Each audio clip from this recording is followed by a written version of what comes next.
అతడు అతడు అతడు దౌర్జన్యమునందెను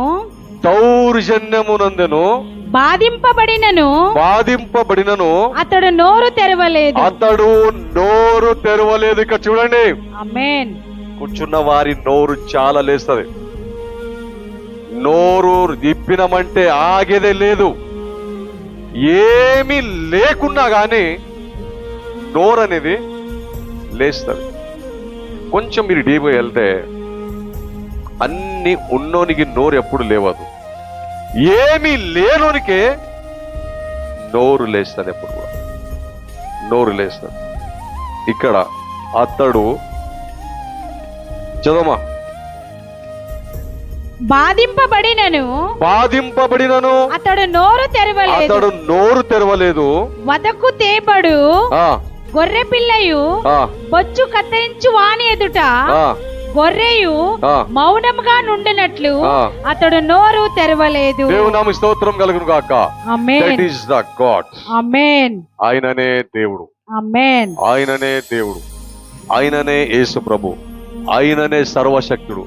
ఆయననే ఈ లోకమంతా తన నోటి ద్వారా, తన మాటల ద్వారా సృష్టించిన ఏకైక దేవుడు యేసు ప్రభు గారు.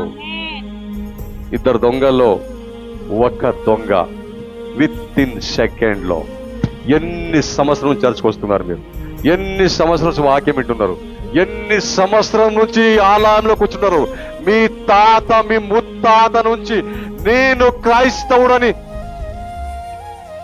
మెడలో శిలువలు వేసేసుకుని నాటకాలు చేసే ప్రతి క్రైస్తవులకి ఒక ఛాలెంజ్ చేస్తున్నాడు. ఇక్కడ దొంగ, ఇద్దరు దొంగలు ఒక దొంగ అన్నాడు, వీరిని క్షమించుడి అన్నప్పుడు ఆయన అన్నాడు, గుండె పలిగిపోయింది. ఈ మాట ఇంటే మీకెవరైనా కొడితే, మీకెవరైనా తిడితే క్షమించుడి అని ఈ మాట only one of the God Yesu ప్రభు. ఆయన ఒక్కడే దేవుడు. ఆయననే చెప్పాడు ఈ మాట. ఆయననే చెప్పాడు, ఇది ఆయనకే సాధ్యము. ఆమేన్. క్షమించుడి, క్షమించుడి. దొంగ అన్నాడు, దొంగ అన్నాడు. ఎంత కొట్టినా, ఎంత చంపినా, సిలువకేసి ప్రాణం పోతున్నా, పొడుస్తున్నా, ఎంతోనే బల్యంతో పొడిచి చనిపోయిందా, ఉన్నాడా, బ్లడ్ వస్తుందా లేదా, ఇంకా ప్రాణంతో ఉన్నాడా అని కుచ్చి కుచ్చి కుచ్చి కుచ్చి క్షమించుడి, వీరేమి చేస్తారో వీరికి తెలియదు గనక వీరిని క్షమించుడి. అది నేర్పించడు. ఒక్క క్రైస్తవులు కూడా ఈ క్షమించుడు అనే పదము ఏ బిషప్కి లేదు, ఏ పాస్టర్కి లేదు. ఈ ప్రపంచంలో ఎవ్వడు కూడా సహించలేడు. ఎవ్వడు కూడా. నాతోని కూడా చెప్పడమే కానీ అది లేదు మనిషిలో. క్షమించుడి అన్నప్పుడు ఇక్కడ ఏంటండి, దొంగ మాట అయిని మైండ్ ఏమైపోయింది? బస్ట్ అయిపోయింది మైండ్. ఆయన అన్నాడు, ఈయననే దేవుడు. నీవు గుర్తించావా? నీవు గుర్తించావా? ఎన్ని సంవత్సరాల నుంచి వాక్యం వింటున్నావు? ఎన్ని సంవత్సరం నుంచి కార్యాలు వస్తున్నావు? నీకేమైనా అటాచ్మెంట్ ఉందా? సేవకునితో నీకేమైనా అటాచ్మెంట్ ఉందా? దేవునితో నీకేమైనా అటాచ్మెంట్ ఉందా? సంఘంలో నిలబడుతున్నావా? సంఘంలో పని చేస్తున్నావా? ఎక్కడ ఉంటున్నావు? ఎక్కడ బతుకుతున్నావు? ఎక్కడ విలువ లేదు. సంఘంలో స్థానము లేదు. సేవకుని ఎదురు నిలబడే ధైర్యము, దమ్ము లేదు.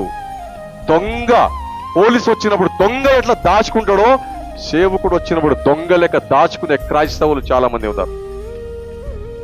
ఎదురు నిలబడే ధైర్యము లేదు, మాట్లాడే దమ్ము లేదు.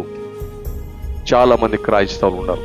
అందుకే అంటున్నాడు యేసు ప్రభువు అంటున్నాడు, నేను వచ్చే సమయంలో లక్షల కోట్ల మంది ఒక్కడు కూడా ఎదుటి నిలబడలేడు. ఇక్కడ చూస్తే దొంగ క్షమించుడి అన్నప్పుడు గుండె పలిగిపోయింది. ఆయన అన్నాడు, ఈయననే దేవుడు. ఈ మాట ఎవ్వరి నోటితో కాదు, చంపేస్తున్నా కొట్టినా కూడా క్షమించుడి అన్నాడు. అంటే నిజమైన దేవుడు ఈయననే అని ఏమన్నాడు తెలుసా? ప్రభువా,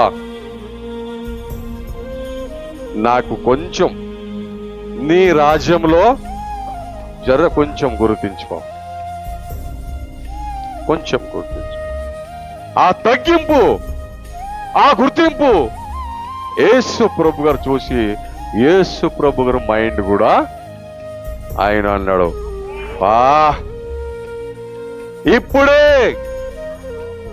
బోలో సమస్యకి ఆయన అన్నాడు, రేపు ఎల్లుండి కాదు, విత్ ఇన్ సెకండ్ లో నాతో నీవు ఏడ ఉంటావు?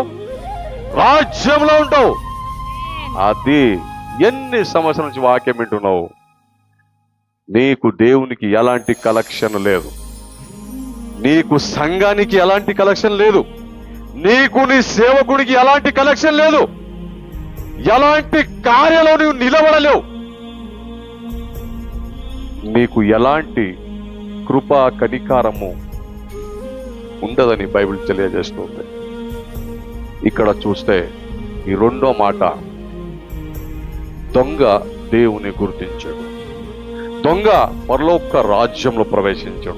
సమస్యకి విత్ ఇన్ సెకండ్ లో పవర్ గుర్తించాడు. ఎన్ని సంవత్సరం నుంచి భజన చేస్తున్నావు, ఎన్ని సంవత్సరం నుంచి జాతరకు పోతున్నావు, ఎన్ని సంవత్సరం నుంచి క్రైస్తవుడు గాని డోలు కొట్టుకుని డప్పు కొట్టుకుని తిరుగుతున్నావు. నీకు దేవుని గురించి తెలుసా? లేదు. ప్రార్థన వస్తుందా? లేదు. కార్యాలు ఉంటావా? లేదు. చర్చలు నిలబడతావా? లేదు. సంఘంలో ఉంటావా? లేదు. సమయానికి చర్చకు వస్తావా? లేదు. ఏమీ లేదు, ఏమీ లేదు.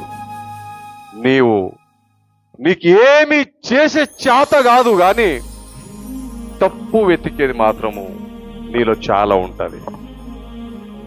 తప్పు వెతికేవారు ఎక్కడ తప్పు చేస్తారో, ఏం మాట్లాడతారో, ఎక్కడ నోరు జారుతారో క్రైస్తవులు కాదు, క్షమించేవాడే. సరే, మూడో మాట చెప్పి ముగిస్తా నేను. యేసు ప్రభువు ఎందుకు మౌనంగా ఉన్నాడు?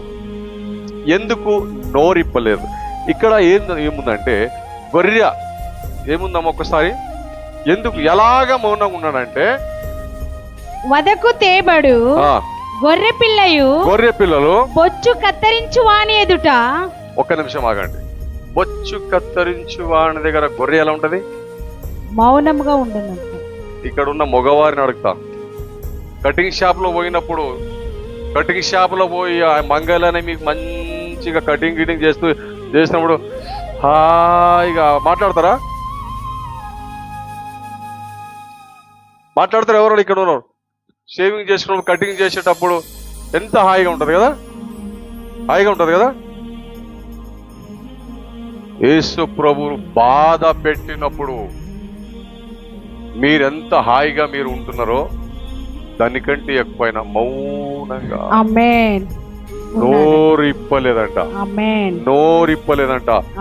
బాధలన్నీ తట్టుకున్నాడు, విషం లేక మింగిపోయిండు. దేవుడు ఎవరు? యేసు ప్రభుగా, ఆయననే దేవుడు. లాస్ట్ మాట చెప్తున్నా, ఇక్కడ నిద్రపోకండి. ఇక్కడ చూడండి అందరూ, ముగిస్తున్నా.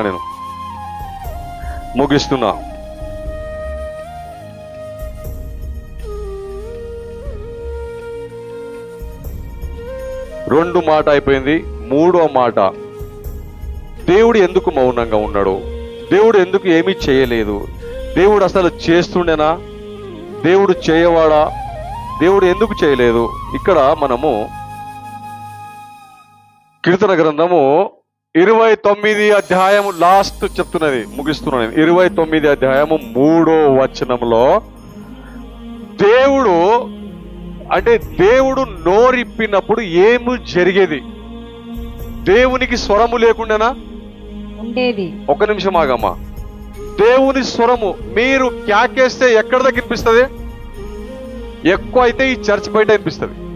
నాలాంటి వాడు బలమైన స్వరము, గట్టిగా స్వరం ఉంటే ఆడదాకా చర్చ్ వరకు వినిపిస్తుంది, గట్టిగా అరుస్తే. ఓకే, ఎందుకు ప్రాణం ఇచ్చుడు? ఏమన్నా పిచ్చోడా? ఎందుకు రక్తం చెల్లించుడు? అయిపోయింది అనుకుంటున్నారా? అయిపోయింది అనుకుంటున్నారా? క్లైమాక్స్ వచ్చే సమయం ఉంది. యేసు ప్రభు గారి ఎంబడి మొత్తం గ్యాంగ్ ఉంటది. ఆ గ్యాంగ్ సినిమాలో విలన్ లెక్క కాదు, ఇద్దరు ముగ్గురిని కత్తితో కొట్టి ఎగిరి పడేసినట్లు కాదు.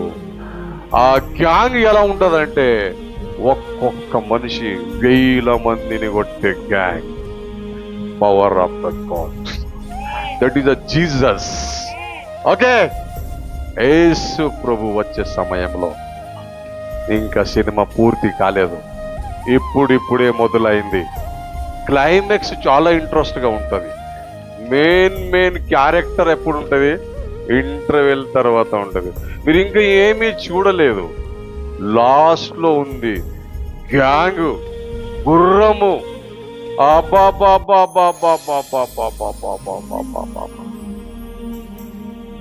మనిషి 2 కళ్ళు కూడా చొరిపో. రాజులు, మహారాజులు, ప్రధానమంత్రులు, ముఖ్యమంత్రులు, ఎమ్మెల్యేలు, ఇవన్నీ ఏమి ఏమి నో. రాజులకు రాజు వచ్చే సమయంలో, రాజులకు రాజు వచ్చే సమయంలో ఏమి హోదాలు పనికిరావు, డబ్బులు పనికిరావు, నీ జ్ఞానము పనికిరాదు, ఏమి కూడా జీరో. దేవుడు వచ్చే సమయంలో అన్ని సమాధులు, అన్ని గోడలు పలిగిపోయి ప్రతి మనిషి లేచి నిలబడాలంటే యేసు ప్రభు వచ్చే సమయంలో ఎన్ని సంవత్సరం నుంచి కోల్పోయిన, వాసన వస్తున్న, ఎండిపోయిన బాడీలో జీవం వస్తుంది. That is the God. నిలబడతాయి. రండి, చెప్పండి. న్యాయ తీర్పు. రాజులకు రాజు వదిలిపెడతా అనుకుంటున్నారా? ఒట్టిగా ప్రాణం ఇచ్చిన అనుకుంటున్నారా? వెర్రివాడనుకున్నారా? నోరిప్పలదంటే ఏమనుకుంటున్నారు? ఒక్కొక్క బట్టు లెక్క, ఒక్కొక్క చుక్కకు లెక్క, ఒక్కొక్క కష్టానికి లెక్క ఇవ్వాలి. లేదా మళ్ళా జీవితంలో నీవు ఇక ఆ కష్టం నుంచి బయటికి రాలేవు. ఎవరు నీకు ఇడిపియరు. ఇడిపించండి ఆయన.